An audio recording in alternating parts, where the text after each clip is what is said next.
you wanted the best, you've got the best podcast. The hottest podcast in the world. The Chris Voss Show, the preeminent podcast with guests so smart you may experience serious brain bleed. The CEOs, authors, thought leaders, visionaries, and motivators. Get ready. Strap yourself in. Keep your hands, arms, and legs inside the vehicle at all times, because you're about to go on a monster education roller coaster with your brain. Now, here's your host, Chris Voss. I'm Voss here from thechrisvossshow.com. Ladies and gentlemen, there are ladies things that makes official. Welcome to the big show. As always, the Chris Voss Show is a family that loves you, but doesn't judge you as harshly as the other people in your life, because we know you're trying to improve yourself. We know you're listening to the show to make your life better. For 16 years and 24 episodes, we've been bringing you just the most amazing stories of uplifting journeys that people have been on, the stories they share that can make your life better, but share the wealth, if you will. Go to goodreads.com/Chris Voss, linkedin.com/Chris Voss, Chris Voss 1 on the TikTok and all those crazy places they net. Opinions expressed by guests on the podcast are solely their own and do not necessarily reflect the opinions of the host or the Chris Voss Show. Some guests of the show may buy advertising on the podcast, but it is not an endorsement or review of any kind. Today we have an amazing story of a young man. Andrew Kirkland joins us on the show. He's the author of his book that came out May 10th, 2025, From Kingpin to Kingdom. We're going to get into his story, what happened to him, his journey, and how he found redemption and is making the world a better place now. Andrew Kirkland is a former drug kingpin, radically transformed by the grace of God. Once driven by power, pride, and the illusion of control, he now serves as a speaker, author, and prison ministry leader. His debut book tells the raw and redemptive story of how God rewrote his life. Today, he disciples men and boys walking on addiction and identity crises and shares a message of hope for those who feel far too gone. He is the founder of Redemption Road Press and regularly teaches in jails and recovery programs across Tennessee. He volunteers with Men of Valor, a nonprofit that equips inmates to connect with God, study scripture, and walk in full recovery through an aftercare program boasting a recidivization rate of under 10%. That's pretty amazing when you know recidivism rates for prison. One of the best in the nation. Through his book and mission, he aims to take his testimony across the country and bring real hope to the helpless. Welcome to the show, Andrew. How are you? I'm doing great. Best day yet, Chris. Thanks for having me on. Thanks for coming. I love your attitude. Best day yet. I should say that every morning, huh? Exactly. There's only one day that you got. You don't have yesterday. There you go. You don't have tomorrow. You only got today. That's true. The present is the only time you can really control right now. You can't fix the past. Whatever's in the past is the past. And the only way to adjust the trajectory of the future is this moment right now, what you do now. So give us any .coms. Where do you want people to find you on the interwebs? Yeah, I have my own website. It's the same title as the book, From Kingpin to Kingdom.com. I offer services on there and a link to my book. So give us a detailed 30,000 overview. What's inside your new book? Yeah, that's my debut book, and it's my story, a conglomeration, I'd say anthologies, not an autobiography from start to finish, but it's stories, crazy stories, how I became a drug dealer, the different methods that I used. Hopefully it's not a blueprint or a template for people. Also crazier stories that go back about sex addiction, pornography, materialism, the disillusionment of it all, and psychology about what makes a person a criminal. That's just Fridays around here. I'm just doing jokes. I mean, it sounds like you've had quite the journey through life, and now you're helping others by sharing it, talking about it, et cetera, et cetera. Tell us about this journey, about how did you end up being a drug kingpin? What was it that shaped your life, maybe from youth, maybe had an influence on you that kind of led you down some of these dark pathways? That's a great question. It started with just wanting to fit in and be accepted and approved by people. I had a big gap with my father being mostly out of my life. And that basically led me into marijuana, and that became an addiction. Mm-hmm.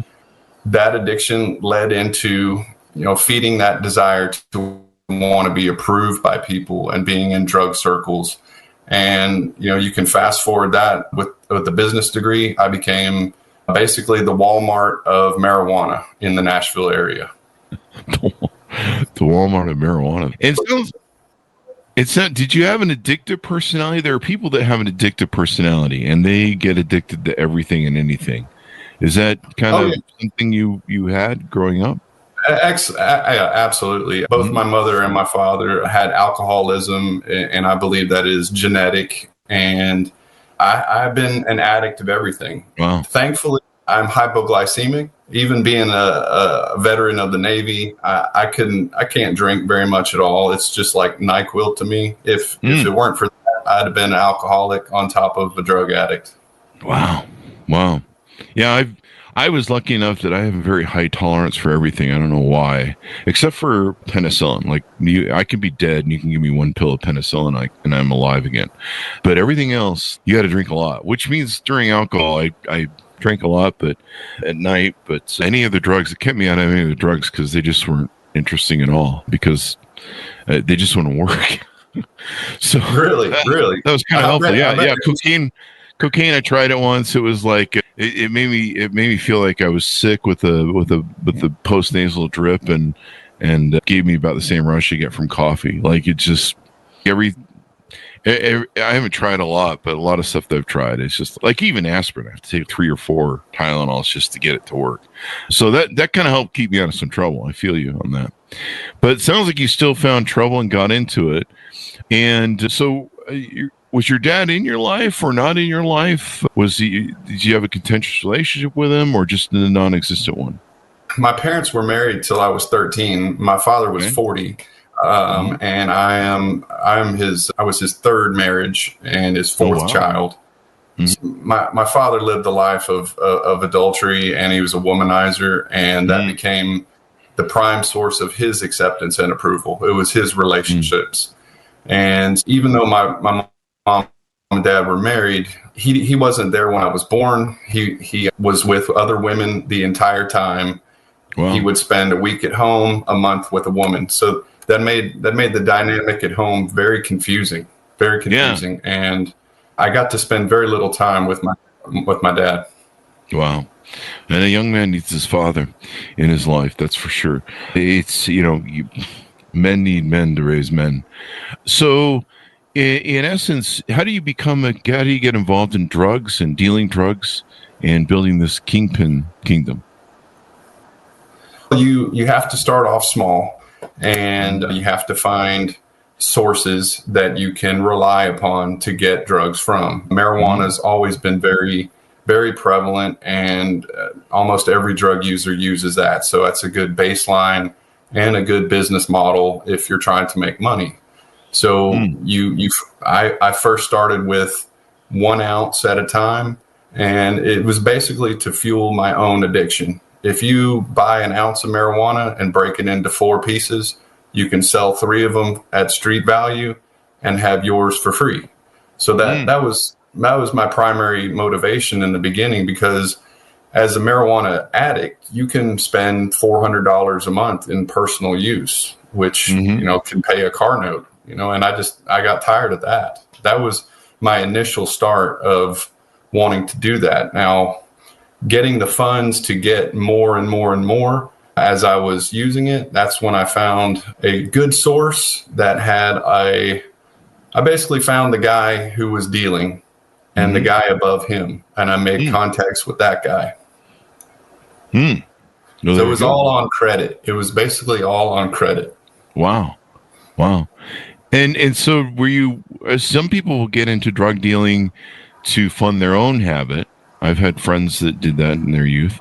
Was that your case, or were you just trying to make money and maybe prove yourself to your father? Was maybe some of that in there, or make something yourself? You had a mission maybe to say, hey, I'm going to prove myself that I can be somebody and maybe get recognition from my father, or maybe just get recognition for myself.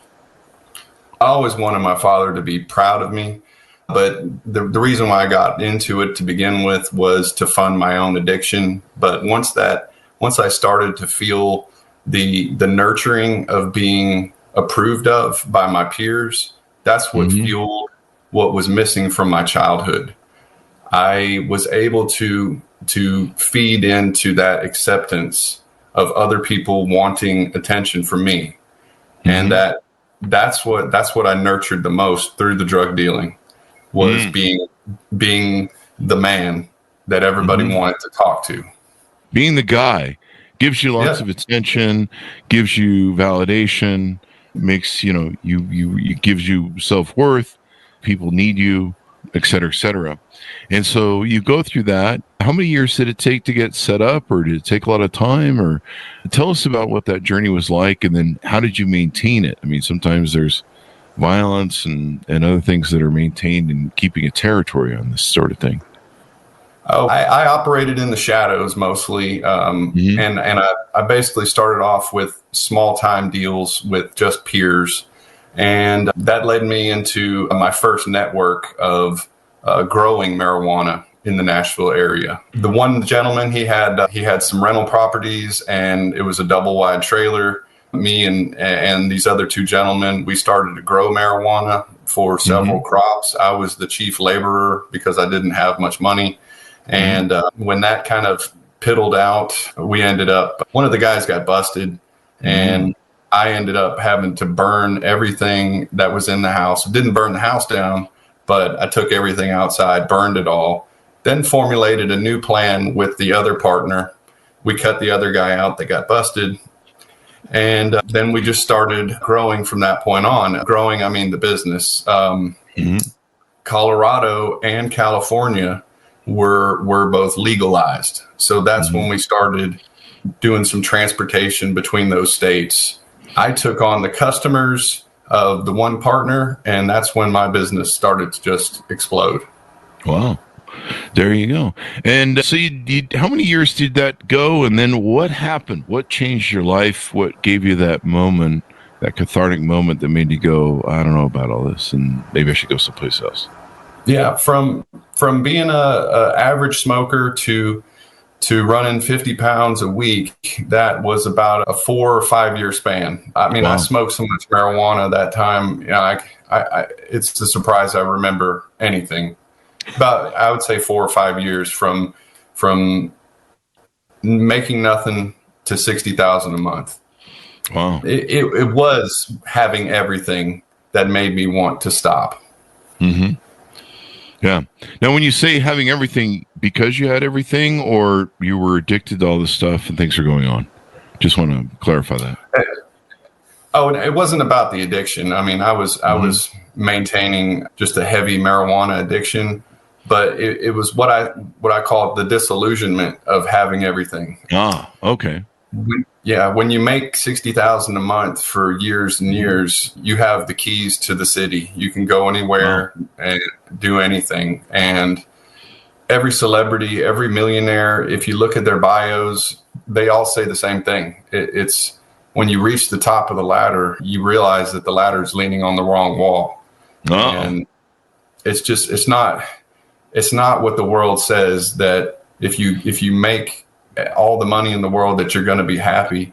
I wasn't happy once I got that point. It takes about 3 years. I give you about 3 years. If you won the lottery, Chris, if you won $100 million, 3 years, you'd say, I've had enough Mai Tais, time on the beach. I've had enough vacations. There's nothing new under the sun. Mm-hmm. Yeah, that's, some people, they bask in the glory of it all. And then you kind of start maybe to feel like you're living in a golden cage where you're living in this place and you kind of have this great life, but you also, you're under the threat of prosecution if you run up against the law and different things like that. Yeah. So those are all issues that can take and happen. I mean, some definite downsides there. So was there any crazy real life moment that made you walk away? Was there a cathartic event, or did you just wake up one day and go, I don't really want to do this anymore? All right, it's kind of a long story, but it's please three-pronged. All right. Yeah.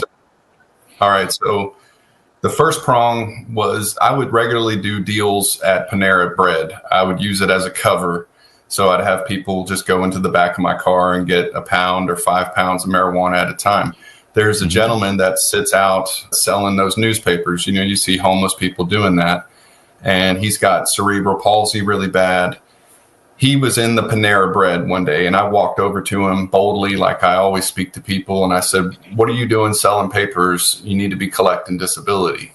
And what he told me was the first thing that shook me. He said, "God gave me this body, and I'm going to glorify him with it." And in that moment, it was like I knew what I was doing wrong. The psychopathy going inside my brain, I had a breakthrough, and it just made me feel like, even I'm making all this money, it doesn't mean anything. I'm not giving anything back. All I'm doing is taking. Second prong was the materialism. I had everything that I wanted. And one time I was taking my son, who was in my custody, I was taking him to one of the largest malls in the Nashville area. We had a handful of bags, and we were going to take them back to the car and unload them and go back inside and shop. And usually for people, that's a fun moment. You get to think about what you're going to do when you get home with the stuff, unboxing the shoes, how you're going to wear the shirt, blah, blah, blah. For me, it felt like I could have just thrown it in a dumpster and it wouldn't have mattered at all. I just became blank to that feeling of materialism. And the third one was I met a beautiful woman, and it was the first woman that I had dated throughout this process who, while we were dating, I found she didn't want any material possession. She didn't anything about money. It didn't impress her. It didn't impress her the power that I had. And finally, somebody wanted to be with me for who I was. Oh, wow. And that was, it took 3 major things for me to wake up and say, I need a change. Yeah. And what were those 3 things? It was the man with cerebral palsy. It was the materialism, and it was a beautiful woman who's now my wife. Well, definitely lead us. Did she know about some of the other things you were up to and your extracurricular activities there, sort of thing? Yeah. She didn't know when I asked for her number, but when I picked her up for my first date, and this is a story in the book, turns out my finance guy, one of my partners, he came in from Colorado out of town as I was going to pick her up on our first date. My son called me and said, "Hey, so-and-so's here, and he's here to collect money," which was a regular occurrence, but it was unscheduled. So in this business, you can't just say, we needed to schedule a meeting. I'm sorry, this isn't good for me. It doesn't work like that. I picked her up and I said, "Hey, we're gonna have to go back to my house. I have to take care of some business." She said, "Okay." And we got there. She met my son, who was 15 for the first time. And she met this scallywag guy, my partner, who looked kind of like a mental patient who had been released. And yeah, I said, "We just need to count some money really quick, and then we'll be on our date." And I came out with a stack about that high. And her eyes, and I said, "We're just going to count them out in stacks of 1,000. Make sure you count them correctly. And as soon as we're done, we'll leave." Now, I thought that would be our last date, but we're married. Yeah. I mean, you bring stacks like that of money to a date, you got a good chance. It's kind of the way it works nowadays. So you have this experience, you decide, you find a woman, you want to change your life. And did you ever think of just kind of maintaining the lifestyle instead of fully giving it up, or, maybe hide it or keep it on the side, maybe do it a little bit? Because at this point you're making most of your money doing drugs. If at this point, is your intent to go legit, as they would say in Godfather 2? Well, now if the laws were different in Tennessee, that may have been one of the things I was being interested in. I was planning on buying a machine that would have taken raw material and turned it into the high concentrates, the things that people are using today in pens and things of that nature. But, I'm removed from that lifestyle for 11 years. So the legal changes, the states that have legalized it weren't like that then. So it was black or white for me. It was walk away or continue. And it just wasn't worth it anymore. I had come to what they call the end of myself, where I realized that this lifestyle, I didn't want to live it anymore. It wasn't going to work out. At this point, you've got to go find a job or a career or some sort of income replacement, correct? Yeah. When I quit the business, I had $30,000, and I buried that in my mom's yard for a little while. Yeah, I was mob style. Yeah, I did. But because how it ended, and I can tell you if you're interested in how it ended, I thought that the feds were going to come and arrest me. So I needed that for bail money. But yeah, I didn't have another job lined up, and basically me and that girlfriend, we decided to take that money and turn it into furniture. We started painting old, ugly furniture and selling it at the flea market. So I went from making $60,000 a month to about $4,000 a month. Did that for an entire summer. And then I got a retail job making $14 an hour. It was a humbling experience, I'll tell you. I'll bet it was. I mean, it's hard for anyone to go to work for someone else after you've been an entrepreneur, legitimate, or, doing some other things. And it can be challenging because you've got, like you say, you go from 60,000 a month, you said, to 14 an hour. That's a bit of a shock kick coming in there and rebuilding your life. Now, how do you go from that to high level street life to volunteering in jail ministry? So I grew up as a Christian, as I even went to Christian school from K to fifth grade. So I had a foundation and a knowledge of God through Jesus Christ. When my parents divorced, I basically divorced God at the same time. As a lot of kids do, the foundation of their home has a lot to do with their foundation with God.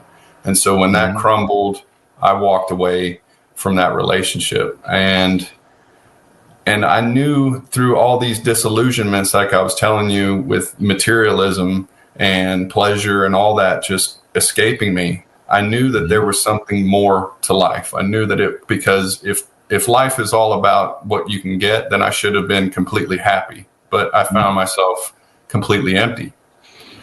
So I basically, on one of those roadside events, I pulled over on the side of the road.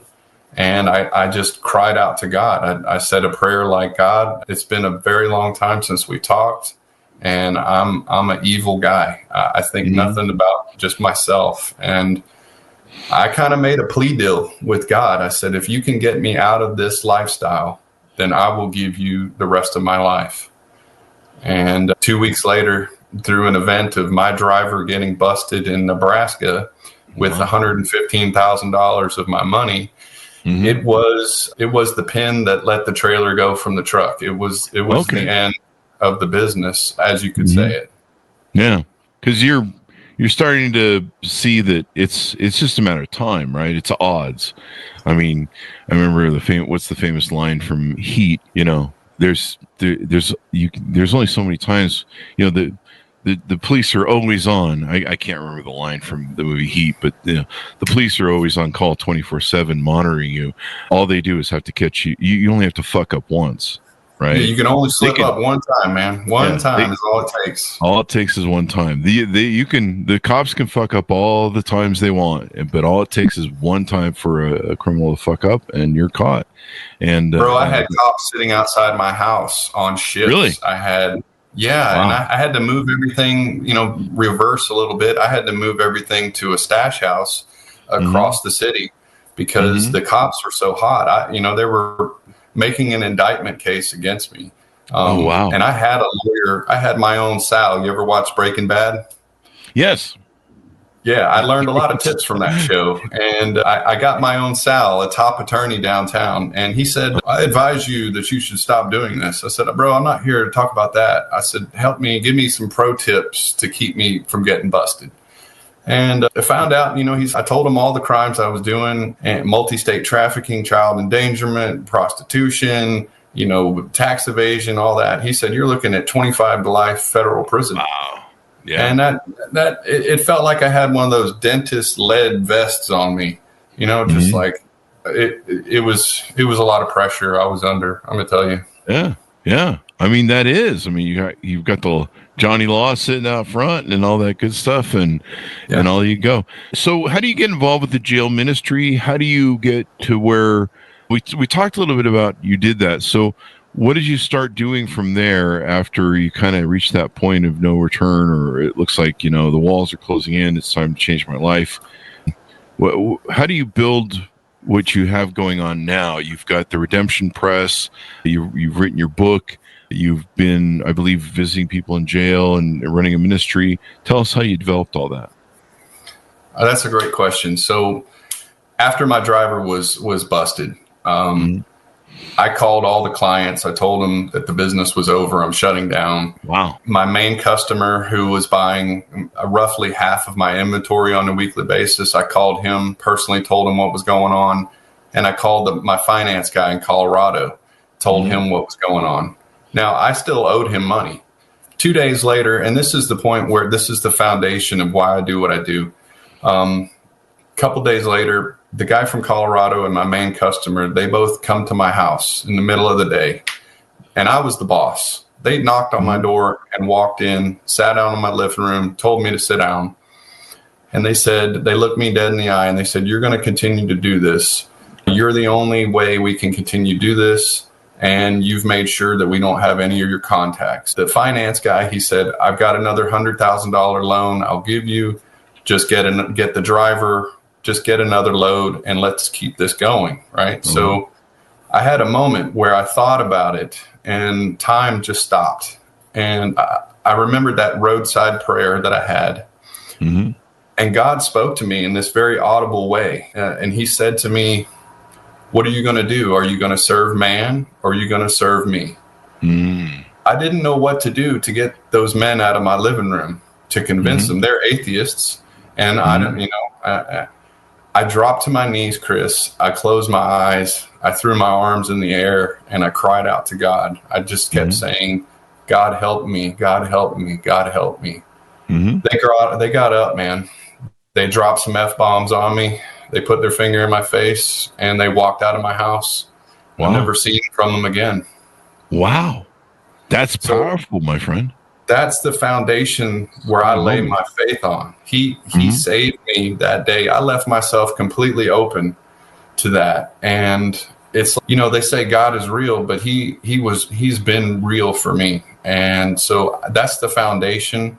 And I take that faith and I bring it to the people in jails and I bring it to young men, as he's as real to me as you are, as you and I are right now. So how many years have you been doing this now, where you've been running the whole thing and the operation and everything you've been doing? Oh, I've been doing the jails ministry for the last 18 months. And I tried to start off in prisons, but it's pretty hard to get in there into prisons, getting background checks and so on and so forth. But I got in with a ministry called Men of Valor, and they do the prison reform program. So before I did the prison stuff, I started working with young adults, young boys, teenagers in high school, and some kids that get out of high school, leading them away from the direction that I took. Mm-hmm. So all in all, I've been working in ministry for about 8 years now. Nice. Congratulations, man. You're changing not only your own life and ensuring you're going forward with something that isn't going to put you in prison for a million years, and you're helping now, and on top of that, you're helping other people.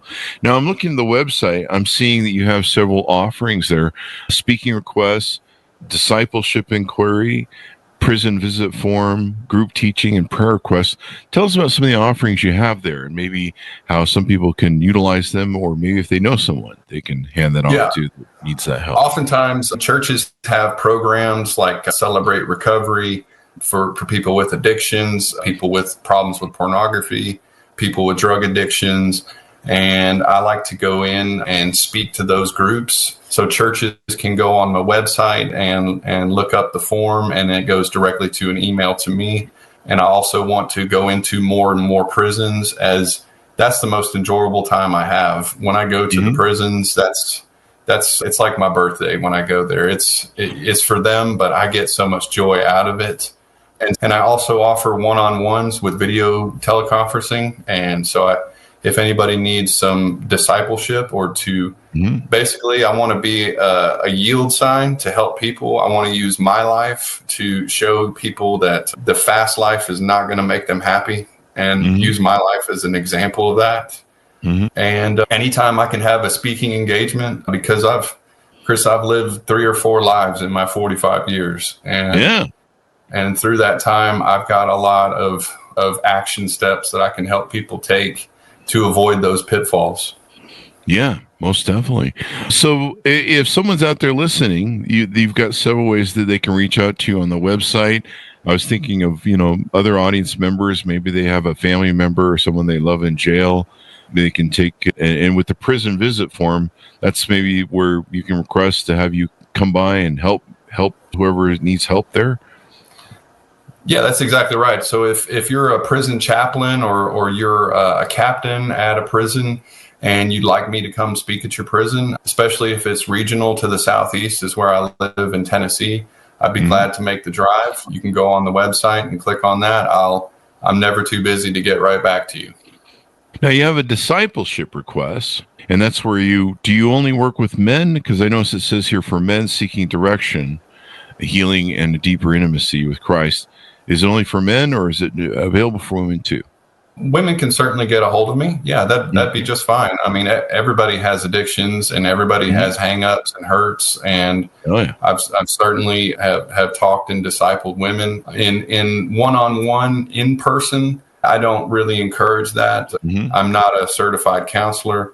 So specializing in men and young men, that's my specialty, but it's not off limits. So ladies, if you'd like to reach out to me, I'd be glad to talk to you. If it's about a young man that you have, a lot of mothers reach out to me about their young boys, and I've counseled countless number of troubled teens, and I love it because at the age 13, that's when they just stop listening to their parents. It's just built into them. So you get me, the cool uncle, and I'll tell them all about how to be a man. The cool uncle. Yeah. Yeah. I call myself Uncle Drew. I'm the cool uncle, but I teach them how to go to Spear and Rhino. I'm not sure what that is, but don't go there, folks. I'm bad. I know what that is. Spear and Rhino jokes always pay off to those who know. And so people can reach out to you. They can do like a web call, get inspiration, help them get connected with God. Why do you feel it's important for people to connect with God? I mean, there's lots of talk with, in AAA or not AAA and in AA services, AAA services. Yeah, if you need roadside assistance, call roadside assistance. But I mean, technically, I guess it could be a metaphor. You need some roadside assistance in your life. Find God. What is it about finding God that makes it so important? You hear like in AA, that first step that you've got to do is realize, that there's something bigger yourself you need to take care of or believe in because you're having trouble with your, doing your life personally. Yeah, a simple answer is we were created by God, for God. There is no other purpose in life except for to grow in character, to become like Him. If you really want the peace and contentment that you were meant for, there's really no other way than through God. And by God, I mean through Jesus, because He said, I am the way, the truth, and the life. No one comes to the Father except through me.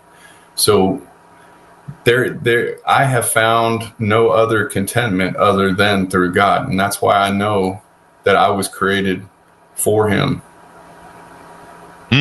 As we go out, give people your final pitch out to reach out to you, get to know you, order up your book, and all that good stuff at 80.coms. Yeah, please go to my website, from Kingpin to Kingdom.com. I have my social media links there. I've got my email address there, all my services.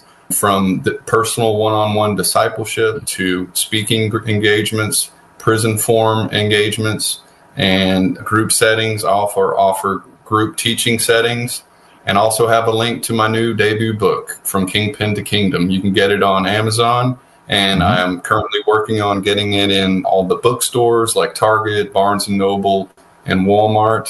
If you go on to Amazon, please leave me a review. That helps the sales. Promotions are difficult, as you both know. You have to dump a lot of money into promotions. So getting this off the ground is the toughest part. Writing the book, that was one thing, but being on the business side, it's a whole different other. So please go to my website. Let's connect. I'd love to help you personally. Great job there. And it's glad that you've changed your life, but you've also changed others and shown what a wonderful impact that can have, and an example of redemption, as it were. Thank you very much for coming to the show. We really appreciate it, man. Thanks for sharing your journey, Andrew. It was my pleasure, Chris. And thank you for your great questions. Thank you for the time you've given me. Thank you for this platform. It's a pleasure. And thank you. It's hard to tell stories, and there's bravery to it.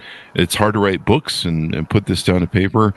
But, serving other people and helping other people and lifting the world to be a better place, can make all the difference in the world. I think when we're kind of young, we kind of take this world for granted, and we run around and do some funky things. But, we find redemption or find a way to be better, and then we help the world be better. So I'm very thankful for what you're doing and sharing. Folks, order up the book wherever fine books are sold, out May 10th, 2025. It's called From Kingpin to Kingdom by Andrew Kirkland. Check out his website. If you know somebody who's struggling or having issues, or, maybe a loved one or a friend, or maybe you're in that position, he's definitely got some interesting offerings on his website that you can get help there.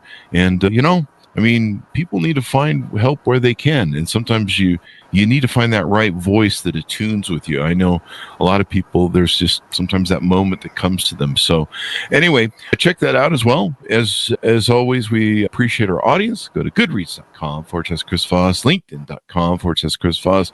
Chris Voss, one of the TikTok and all this crazy place, the internet. Be good to each other. Stay safe. We'll see you guys next time. And that should have us out.